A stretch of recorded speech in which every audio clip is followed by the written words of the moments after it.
Have you ever met someone so arrogant they seem to live on a different planet?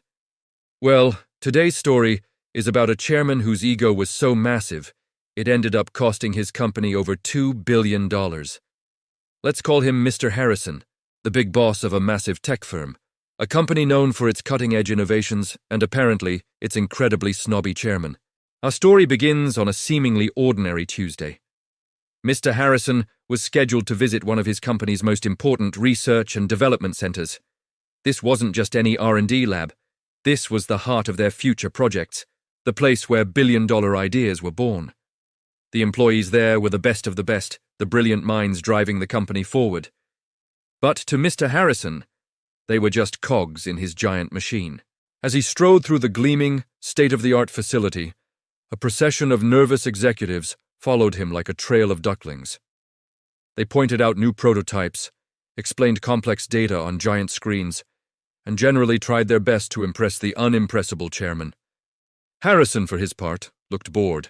He'd nod occasionally, offer a grunt of acknowledgement, but mostly just stared down his nose at everything and everyone. Now, in this lab worked a young, unassuming engineer named Alex. Alex wasn't a manager or a department head. He was a junior programmer, relatively new to the company, but he was a genius. He had single-handedly developed a revolutionary new encryption algorithm, a piece of code so secure it was considered unbreakable. This algorithm was the key to the company's next-generation security platform, a project worth billions. Alex was the only one who truly understood its intricate design. As the tour continued, the group approached Alex's workstation.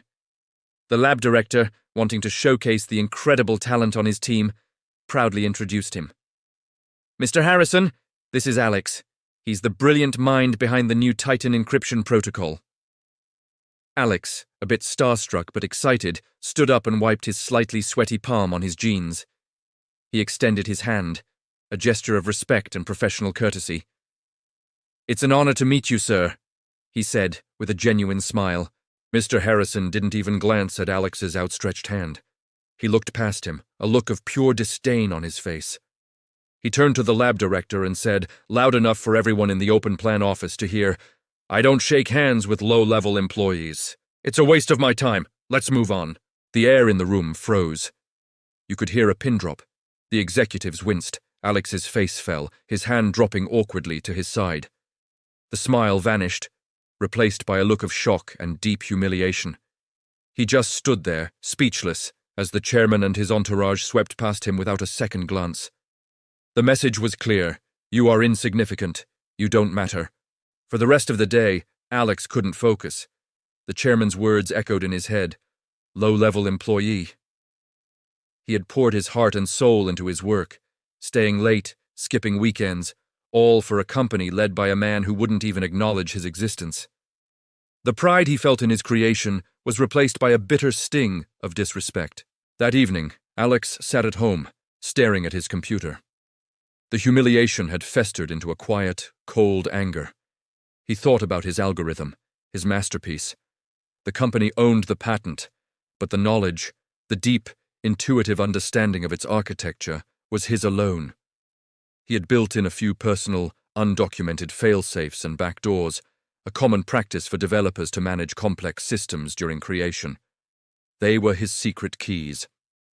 He made a decision. It wasn't about revenge, not exactly. It was about value. Mr. Harrison had told him he was worthless. Alex decided he would show him, and the entire company, exactly what his worth was. With a few dozen keystrokes, Alex accessed the company's central server. He found the master file for the Titan encryption protocol. He didn't delete it. He didn't corrupt it. He did something far more clever and far more devastating. He initiated a final, system-wide encryption sequence using a one-time key generated from a complex personal algorithm, a key that only he could ever reproduce. Then, he triggered his secret backdoor, which permanently deleted all access logs and erased every trace of the failsafes he had built. Finally, he typed up his resignation letter. It was short and to the point. "Effective immediately. Thank you for the opportunity." He hit send, shut down his laptop, and went to bed, sleeping more soundly than he had in months. The next morning, chaos erupted at the tech firm. The entire next-generation product line, the one built around the Titan protocol, was completely inaccessible. The code was locked tight, a digital fortress with no door. Alarms blared across the IT department. The project, worth an estimated $2.1 billion in projected revenue, was dead in the water. Panic set in. The top engineers, the best minds in the company, were called in. They worked frantically, trying every trick they knew to break the encryption. But it was useless. It was like trying to pick a lock with a trillion-digit combination. Alex's algorithm was perfect. Too perfect. It didn't take long for them to realize what had happened. The system logs showed the final encryption was initiated just before Alex's resignation email was sent. The connection was undeniable. They tried to contact Alex, but his phone was off. He had vanished. When the news reached Mr. Harrison, he was furious. "Find him! Sue him! Ruin him!" he roared. But his legal team had bad news. Alex hadn't technically stolen anything or broken any laws. He had simply encrypted the company's own data using the company's own software, then resigned. There was no evidence of malicious intent that would hold up in court. He had just done his job, and then quit. The company was in a desperate position. They had two choices: either spend years and hundreds of millions of dollars trying to recreate the algorithm from scratch, a task that might be impossible, or they could try to get the key from Alex. After a week of searching, they found Alex through his family. A delegation of senior executives, the very same ones who had silently watched his humiliation, flew to his small hometown. They didn't find him in a fancy office. They found him helping his dad fix a fence in his backyard. They approached him cautiously, their expensive suits looking completely out of place. This time, there was no arrogance. There was only desperation. The lead executive, a man who hadn't even looked at Alex a week ago, was now practically begging. "Alex," he started, his voice strained. We need your help. The company needs your help. Name your price. Stocks, a directorship, a 7-figure salary, your own research division, anything. Just give us the key." Alex stopped hammering. He looked at them, his expression calm and unreadable. He didn't say a word. He just thought about that moment in the lab. He remembered the sting of humiliation, the cold dismissal from a man who saw him as nothing more than a speck of dust. Finally, he spoke. His voice was quiet but firm. "There is no key," he said simply, which wasn't entirely true, but it was true enough for them. He continued, "And even if there were, it wouldn't be for sale. Some things are more important than money." He turned back to the fence, picked up his hammer, and drove another nail into the wood.